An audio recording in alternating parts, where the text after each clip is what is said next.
Hi, this is Carrie Watts. I am here with Kaitlin Childress. Kaitlin and I recorded a podcast a while back, and as we listened to it again, we just wanted to clarify some of her faith journey and her story. And just through a prayer and wisdom, we just felt like there was just a little bit more that we needed to add. Yeah, absolutely. Well, hi everyone, and thank you for having me back. And I appreciate the opportunity to clarify some things. As I was listening back, I realized that I missed a little bit of what I wanted to say. So I spoke in our original podcast about a previous relationship that I had because it's such a big part of my story and my testimony. But I felt like I needed to kind of come back in and say a couple more things. I am in so many ways very thankful for that time in my life and all of the ways that I grew and the things that the Lord taught me. He and I were kids together. We grew up together and we're best friends for years. And so I just want to be very clear that I am thankful for that time. And I think ultimately the Lord just had different paths for us. We just had different foundational beliefs. And so that was the end of that relationship, but still respect him and love him very much. Thank you. Thank you for sharing that. And another item of business that we wanted to add was Kaitlin said after the podcast was done recording, she said, "Oh, I wish I would have shared the wisdom that my mother gave me that I've carried into my adulthood." And I think every listener should hear this, young and old. Kaitlin, would you please share your mother's wisdom that she passed to you? Absolutely. We got to talking afterwards, and I was like, man, I wish I had shared this because it is so true, and I've seen it in my life. My mom taught me from a very young age the importance of tithing and giving the Lord back what is His. So from the time that I was 16 years old, when I was a hostess at a restaurant, or just 17 and I had a babysitting job, every dollar that I made, I have given 10% back to the Lord. It's something that my mom really instilled in me because she has seen it in her own life. And I think I spoke a little bit in our original podcast about how the Lord has opened doors for me in my career and shut ones that needed to be shut. But I think a lot of that and a lot of that blessing is because of us honoring Him and learning to give that money back to Him with our finances. And so, yeah, I would say to anyone listening, I would encourage you to do the same. I think one way that I think about it is that 100% of everything that we earn is the Lord's to begin with. Every opportunity that He gives us, just the ability to even work and to be fruitful in any way is because of Him. And so I think if you keep in mind that 100% is His and 90% He's letting us keep, then it should be easy to give that 10%. And so I think that has been really foundational in my life. He's blessed me in so many ways. There have been times when I have had seemingly unexpected and not sure where they came from blessings in my life that I know where they came from. And so I would say to anyone out there, encouragement to remember to honor Him in your finances. Yeah. Yes. I think He tells us to do that. And He says, "Trust me in this." It's the only time in Scripture that the Lord tells us to test Him. And He says that He will open the heavens and pour down blessings on us, and He sure has. Wise beyond your years, friend. Shortly after I got married, the church sent us a check for $500 for a wedding gift. And, I was like, what? Where did this come from? Like, why? And they said, well, we wanted to give it to you to help pay for your college a long time ago. But at the time, the church couldn't afford it. So we're going back and we're charitably giving to those who we weren't able to give to before. Those blessings that rained down that were totally unexpected. Totally unexpected, and it seems kind of random and but you know when you've been in prayer and you know when you've been obedient where that's coming from. So Yes, ma'am. I've had a few of those myself. Yes. Well, thank you so much for sharing. And listeners, stay tuned because the rest of the podcast you will not want to miss. Do you like testimonies of overcoming? Saved and Strong shares stories of people who have overcome struggles to find strength. Each episode inspires resilience, hope, and faith, reminding listeners they're not alone.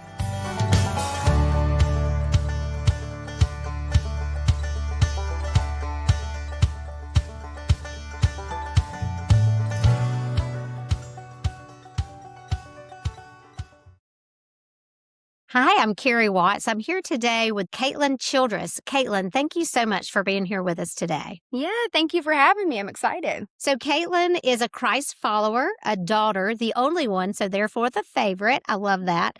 She is a friend and a soon to be wife. Congratulations. Ole Miss fan and a longtime advocate for adults with disabilities. Her day job is granting wishes at Make a Wish, Mississippi. And at night, she's a very proud cat mom. So tell us a little bit more about what you do at the Make a Wish, Mississippi. Yeah, I'm a development manager there, so I'm a fundraiser.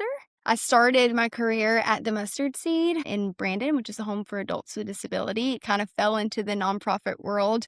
Didn't really know what I wanted to do in college and had volunteered there. And when the job became open, they called me and said, "Hey, consider doing this." And I said, "Oh my goodness, I don't know if this is, I don't know, myself in nonprofits, especially with adults with disabilities, but started it, loved it, and then went back to Ole Miss to get a master's degree, worked in fundraising for the university there. So that's why I say I'm a diehard Ole Miss. I got 2 degrees from there and worked there for 3 years, also in fundraising. And then when I got engaged this summer, I decided to come home to Jackson, and the opportunity for Make-A-Wish opened up, and it has been incredible so far. So I'm new to it, not new to fundraising, but new to Make-A-Wish. And this is my cat joining us.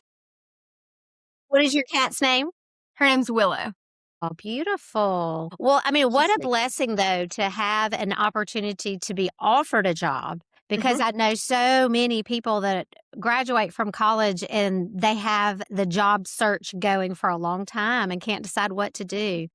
That's a blessing for sure. Absolutely. I always say the Lord has provided for me in my career time and time again. And I've not really, not to say I haven't worked hard, I have worked hard, but He has opened doors for me time and time again and made things clear. He shut doors that need to be shut. And so it's been great. And I'm very happy where I am. Good. What a blessing. Well, this is called the Saved and Strong podcast because I like to hear people's faith journey. We all have a story. We all have something that we have had a challenge or a difficulty. And I would love to hear how you've become stronger in your faith as a result of your faith journey. Do you mind sharing with us? Sure. Yeah. So it's funny because for a long time, sharing your faith story, quote unquote faith story, should be a very easy thing to do. But for a long time, I struggled with it because I didn't have this like one moment of life change that was like, one day I was like this and the very next day I was completely different. I didn't really have that. And so I've had to grow and learn how to kind of articulate my story. But I grew up in church, grew up very involved in middle school and high school ministry. I'm, like I said, the only and favorite child. My mama had me in church. And so the Lord was a part of my life from the time that I was very little. And I remember saying a prayer when I was like 8 years old, very young, asking the Lord to come into my life, and had people at church, and my mom kind of walked me through that. Was baptized when I was young, but it wasn't until I was much older that I really understood the relationship aspect, like what this looks like to walk with the Lord daily. That it's just like any other relationship, that you give your time and that you're consistent with it. That you listen to Him as well, that you read the Word, those sort of things that you don't really get as a child. I would say I was saved, that the Lord was working in my life ever since I was young, but really grew in understanding into adulthood. How were you able to live out your faith as a young woman through those years? Yeah, it is for sure. I would say college is the time that I really kind of began to understand what the relationship piece with the Lord looks like. This is the first time you're out on your own, right? I'm going to church. My mom is not telling me to. I'm making myself go to these groups. And it's really when I kind of learned that I, for myself, wanted a faith, and I, for myself, wanted to know who the Lord was and what He meant to me. And so I would say probably age 22 is like towards the end of college is when I found that. Big part of my story, I was in a relationship for a long time. For 9 years, I dated a guy who was not a Christian, and we were not equally yoked. So we dated from age 16 to 25. I was 16. That did not matter much to me. I was a high school student and I wanted to date the cute boy that my family loved and all the things. But then as I got older and I grew with the Lord, I realized He was not doing that at all. And that's not what I wanted. That's not, the foundation of your relationship should be the Lord. And it was very far from that. And so you mentioned college and times that are hard. And that was a big part of my life in high school and in college was this relationship. And so a big moment for me that kind of changed the trajectory of my life and spiritually is when I left that and I had to get out of that relationship. And it took so much faith from the Lord, because I knew this is what He was calling me to do, but very, very hard to actually act it out. And so big part. Yeah. You're engaged to be married, so, I don't wanna say a young newlywed, but you're almost there. When are you getting married? May 30th, so very soon. Very soon. So tell us, what does your faith journey look like now as you wake up in the morning? What does a typical day in the life of Kaitlin look like? Sure. One thing that I am learning and have had to learn over the last few years is consistency in my quiet time, and that I'm getting up in the mornings, that I'm spending time with the Lord. I did that for a while. I've done that in times of seeking things. So, just to back up a little, after I ended my relationship, I was like, I'd love to say that immediately. I was like, oh, I'm just out to date and to find the one that the Lord has for me. And I had that in my heart, but I had been in a relationship for so long. I wanted to be single and I wanted to have these experiences. And so God taught me so much during those few years of my life. I had moved back to Oxford and was working for the university at that time.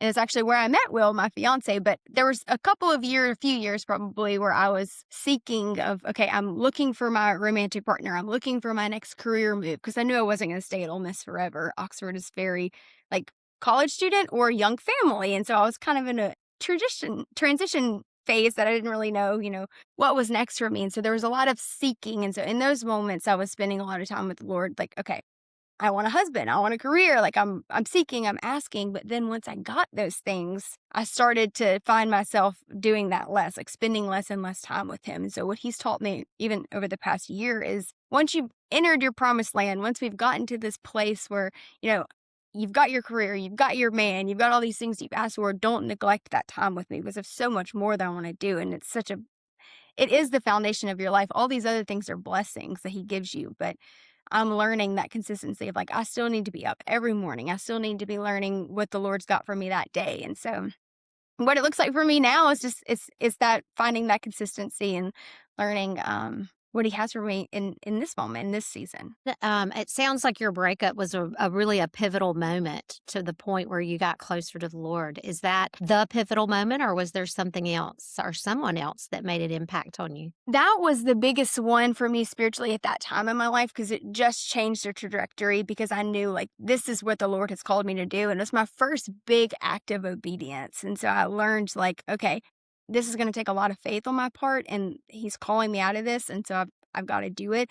And I'm having to trust that there are bigger and better things in the future. And of course, obviously with Will, it's such a blessing of, like, this is where I was and this is what I've got now. And it's all because I learned to trust the Lord, and he had this amazing, wonderful blessing for me in Will. But there have been other struggles for sure that I've had. There's things that I'm going through now that I'm like, God, I don't understand this. Like, I don't get why you've got me in this challenge, but I'm having to draw on that same faith, those same promises that I know to be true, that you taught me in that season, and that you taught me even as a child all throughout my life, that you've been consistent. And so I have to kind of, faith is belief without seeing it. And so we have to draw from the past and draw on what we know to be true, even when we can't see it right then. So there have been other moments for sure, but that was a big one. Yeah, I agree. Hebrews 11:1 is one of my favorite, that, faith is just being confident of what we hope for and sure of what we cannot see. And it is so true. And we know that God is a mystery, and we know that he's for us. He's not against us. And sometimes that messy middle is the hardest part to be in, but it's also the sweet spot where we depend on him more than any other time. And sometimes we just have to keep moving forward, knowing that he's going to take care of us. Absolutely. Absolutely. Absolutely. One thing I'll tell you, I had, so I grew up, so one person I call my dad is my stepdad. So my parents divorced when I was very young, and my mom remarried shortly after that. And so I always say dad, because my stepdad's the one who's raised me and has been that father figure in my life. But I had no relationship with my father my entire life until recently, when I was able to kind of reconnect. And I've seen him a couple times, talked to him a few times, been very minimal. But I will say, at the time when he first reached out, I thought, oh, the Lord is going to do this big, like, work, and it's going to be this restoring of this relationship. I had all these high hopes, and it has turned out to very much be a disappointment and a pain, and it's been hurtful. And so there's been times when I'm like, okay, God, why did you do this? It feels like you just brought this back to me to open a wound that I didn't even have. I was not lacking a father, and I never really hurt from that all my life until recently, when I'm like an adult and I'm trying to process, okay, what does this mean, and why is this happening, and those sort of things. And so that's an example of another kind of thing that I'm having to go to God with.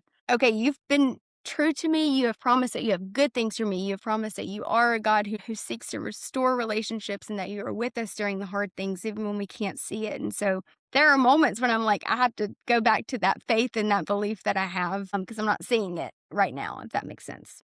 Do you have a favorite scripture that you cling to that gets you through the hard days? I have a lot of favorite scriptures. I have probably my most favorite comes out of Isaiah, and it's random. It's because I have a story around it. When I was living in Oxford, I had a mentor. So I was going to Pine Lake in Oxford, and I had met a lady there who was such a blessing to me. She and I used to meet for coffees before work at 7 a.m. on Tuesdays just to get together and talk because I didn't really have a life group and I didn't have a partner. And I was kind of, I mean, I had my parents, of course, but they weren't in Oxford. And I was working and traveling all the time. I didn't have that like rooted community that I needed. So I was so thankful for her because of someone to pray with and walk through life with. And we read a few books together. And we were sitting there one morning and she said something to me because I was talking to her about how I felt weak. Like I felt like I knew I had this great calling on my life and I knew that the Lord had things for me, but I wasn't seeing it. And I was just like, I don't know what I'm doing. And anyway, and she told me that sometimes she felt like a worm.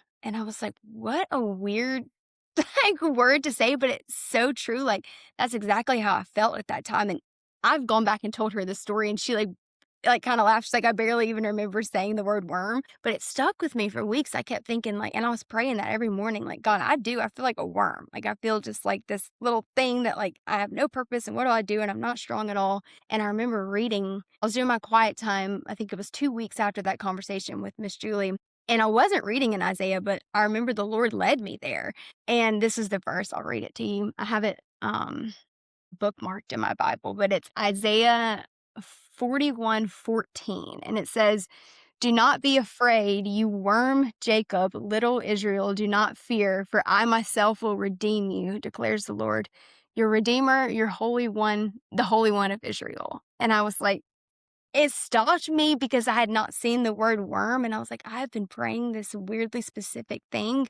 And it was comforting. And I just feel like that is like my life verse now of when I feel weak and I feel like a worm, the Lord says, don't be afraid because I myself will redeem you. I'm the Holy One. I'm the Redeemer and I've got you. And so that's where you can draw your strength. Yes, that is Such a random verse, but yeah. Yes, and I love when God speaks like that. It's not an audible voice, but like you said, he leads you there, and he's a good daddy. He's a good daddy. Yes, yes. He's the perfect daddy. Yes. That's for sure. Well, thank you for sharing that. I hear you say you're in church, you had a mentor. Do you have a community now that you're back in this area? I'm praying for that. That's what I want. So Will and I have actually been kind of church shopping. It's such a funny way to say that, but we have been kind of looking around, visiting different places. I don't have it really like I wanted. Still got Miss Julie and I've got friends and family and people I could call on, but I need a group. I need people that are like-minded, and I want a group or at least a couple people to call on that I know are close to the Lord, that I know that like you've walked with him. You're not just saying you've done it, but you do. You walk daily with him and you know him. And I want to be that for people too. So yeah, there's a prayer request for you. I would love to. Well, we will certainly be praying that for you. Yeah. I know how important it is. And I do have a wonderful partner in Will it's made all the difference. And he's the first person I call with anything. And he leads me back to the Lord and gives me a good perspective. Well, good. Now tell me what he does. So he is a personal injury attorney. So Will is a quadriplegic. He was in a car accident when he was 16. We met in Oxford. He was just up there randomly for a weekend, and we met at a basketball game, which we joke because neither of us like basketball, but we were just there for the social aspect. And he is the most godly, like wonderful, wonderful man. Has shown me resilience. Every day is so much harder for him than the average person, and I see it firsthand. And he just has such a great positive attitude. He spends so much time with the Lord and has been such a blessing. That's why I say I think about that time in my life of like leaving that past relationship, and now what a blessing that it can't be overstated. Yeah. Well, what a testimony you have, because, we don't want to settle for less, but it's so easy to do, especially when we say, oh, we've invested all this time in this relationship. And I've been married for 31 years, but I had one of those relationships that I knew I wasn't equally yoked. My dad used to always say it's easier to pull someone down off of a chair carry, then pull them up because I wanted to save this guy, you know? I wanted it to work out, but we can't make things work out. We just have to, as Christians, we have to trust that God has our best interest at heart. Trust in the Lord with all your heart and lean not on your own understandings, and He will make your path straight. And it's not always our plan. No, no, absolutely. It never is, actually. It's never the plan that I made for myself. It's always better, though, with the Lord. Yeah, I know exactly what you're saying. And it was such a weight to carry at that time in my life that I had to hand to the Lord. It was never my weight to begin with. Like, I was so worried about what was going to happen in the future. And I'm like, the future, it was never in my hands. It always belonged to the Lord. So, yeah. Yeah. And Well, I am so happy for you. And Thank how you. are the wedding plans coming along? Great. So I got a lot of stuff done before I moved to Jackson this past year. And I feel like I've done nothing up until right now. And now it's like go time with all the little details because we're almost there. So Congratulations. That's thank exciting. you. Thank you. Are y'all Thank getting married here or in Oxford? In Oxford. Okay, good. Beautiful. It is so pretty up there. I'm so sorry about all the trees and, with the freeze and the ice storm they had. Hopefully they'll have that all cleaned up before y'all get there and the beautiful fat flowers will be blooming again. Yeah. Yeah. So exciting. So tell me more about Make-A-Wish. How can we support you at Make-A-Wish? Sure. So Make-A-Wish, just for those who don't know, I'm sure you've heard of the big national brand, but Make-A-Wish Mississippi, we are our 501c3 organization. So every dollar that we raise stays in Mississippi and supports local children, which I think a lot of people didn't know. I didn't know that when I first started. I knew that it was Make-A-Wish America, but I didn't realize that we had our own chapter. And so right now, as of today, there are 148 kids, critically ill children in Mississippi who are in our pipeline waiting on their wish to be granted. And so if you do the math on that, we grant a wish on average every 3 days. It takes a lot of resources, a lot of support. We have a very small staff. Very proud of the fact that 81 cents of every dollar we raise goes to our mission. And so it takes a lot of volunteers to help us with that because we're very small in our group. But yeah, I would say prayers are what we're doing. I would say if you're able to give either your resources or your time, we always welcome that. A lot of wishes and a lot of kids and families who benefit from this. So Yeah. Give I us will some say, of the examples that a volunteer would be responsible for. sure. Well, what I was just about to say is Make-A-Wish is not actually technically a ministry. Like when I worked at the Mustard Seed, it was a ministry. It was faith-based. But I get so many opportunities through this job to share the love of Christ with people who are hurting and in dark times. So I consider it a ministry personally, even though it's not technically. But yes, volunteer opportunities. We have wish granters who walk with the kids all throughout their journey as they're waiting. It's usually a 9-month waiting period from the time that they're qualified to the time that their wish is actually granted. Shorter, longer, depending on health and what their wish is, that sort of thing. We have an amazing group of ladies who meets at our office and writes letters monthly so they can get things in the mail as they wait. A big part of what we hear a lot is that it's not necessarily the wish itself, it's the hope of the wish, what it brings. It's the looking forward, actually aids in their treatment. It's a medicine of sorts because it gives them something to look forward to that's not a shot or another visit to the hospital or another no, you can't do that. Instead, it's a yes, you get to go do what you want to do later, And so we look forward, it's something for them to look forward to. And so we have a group of ladies who help us all throughout that process by sending letters and walking alongside the kids. We need volunteers for everyday tasks at the office, at all of our events, those sort of things. Now, what are some of the wishes that the children have? So about 70% Disney World, of course, because what kid doesn't want to go to Disney World? And Disney is such an incredible partner. They give kids the World Village, which is like the best. They never have to wait in lines. I mean, it's just an incredible experience. We always joke with parents that if you go with the wish child, don't ever go again. It's not going to be the same. You'll have to wait in the lines and do all the things. But yeah, we have travel wishes. They can wish to be. They could be a doctor for a day or a gymnast or music. And they can wish to meet their favorite celebrity. And then we have some that are just quality of life wishes. One of my favorites recently was a little boy who was blind, and his wish was for the AI glasses that would read his text messages to him and tell him when his mom walked in the room and those sort of things. And so we got those for him, and then he was able to graduate from the Mississippi School of the Blind and invited our staff to his graduation ceremony. So it was just a great one. So you have some that are truly quality of life, and then you have some that are trips and things that they want to be. And it just depends on the child and what they want. Wow. Wow. That is great. How sweet is that? Oh my goodness. Well, how long have you been there with them? I started in September. So Okay. yeah, not even a year, just started in September. Yeah. And full-time fundraising, which I was at Ole Miss when I was at the mustard seed. I wore every hat. I did everything with the seedsters you could possibly do. Led devotion. I helped out with volunteers. I did some fundraising. They have a ceramic shop there, and so I helped with the retail portion. Did all the things, and then at Ole Miss, I was in major gifts, working on the endowment for the accounting school, and then now it's kind of a mix of the two, but it's very heavily fundraising. Yeah. Yeah. So tell me about asking people for money. Is that hard for you? No, I've been trained at doing it now. It was a little uncomfortable at first. I will say it's more about relationships and building relationships with people. And so if someone's taking a meeting with you, they know what they know what you're there for. And so it kind of takes the pressure off, but also just I see it more as my personal ministry. Like, okay, I get to meet a new person. I get to hear about them. I get to share my story with them, and then they can give or not give. And most of the time, people would love to support a child with a critical illness in their family. And so it's usually a Yes. pretty easy yes. Yes. And I would just think that because you're blessing people with such a happiness, and we all need happiness and joy.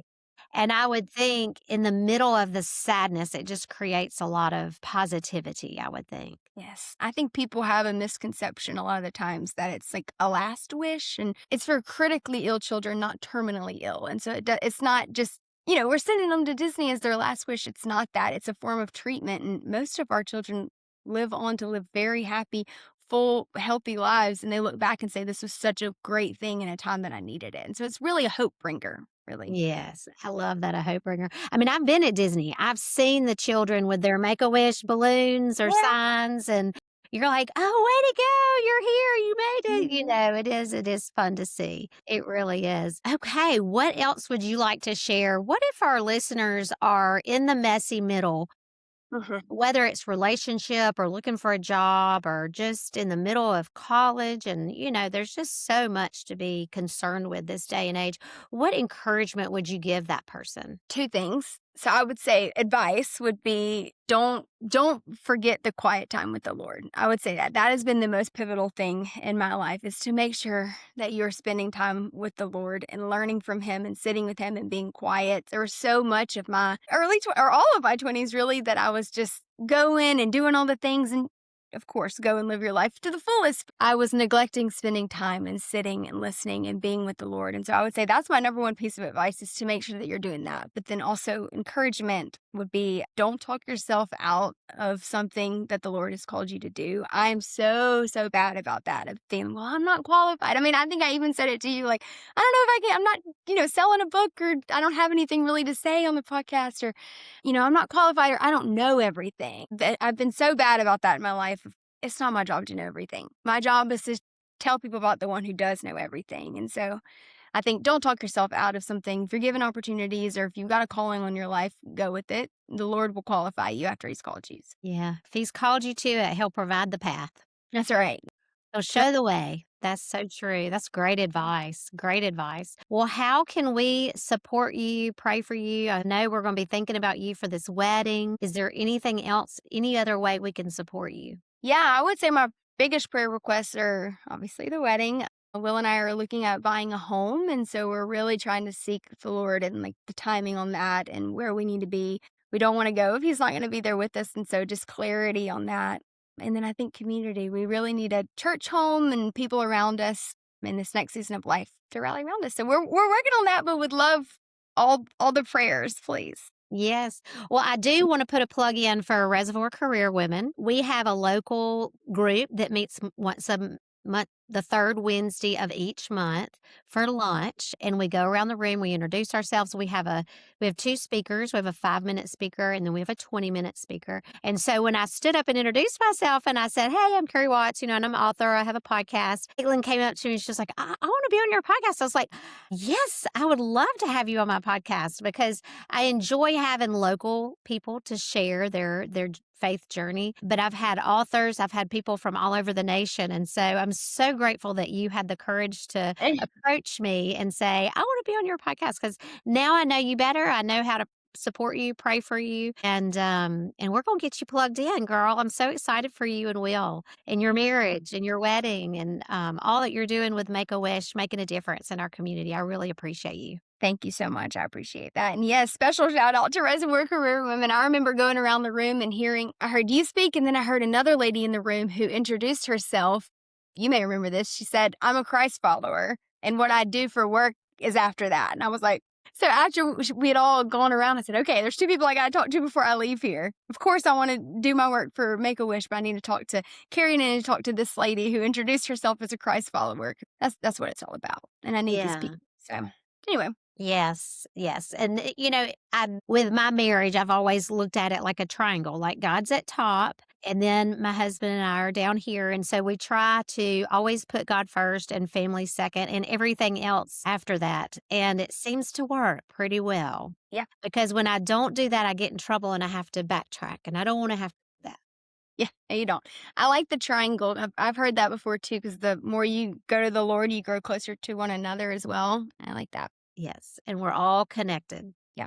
It is Love a it. beautiful relationship. It really is. And I mean, when I go to wedding showers, I'm hosting a wedding shower next week. And I always have like the little cards that you can fill out with your best wedding advice. That's my best wedding advice. Just stay connected to God first and your spouse second. Everything else will take care of itself. Love it. Free advice. Thank you. Yes. Free advice. Free advice. Okay. Well, I want to thank you for being here, but also our listener who stayed the whole time. I'm going to have all of Kaitlin's information in the show notes if you want to follow her and like her content and keep up with her and Will. That's going to be so exciting. Thank you, Kaitlin. Thanks. I appreciate you. Yeah, anytime. I can't wait to see you at the lunch. Yeah, I'll see you Wednesday. Yeah, I'll be there.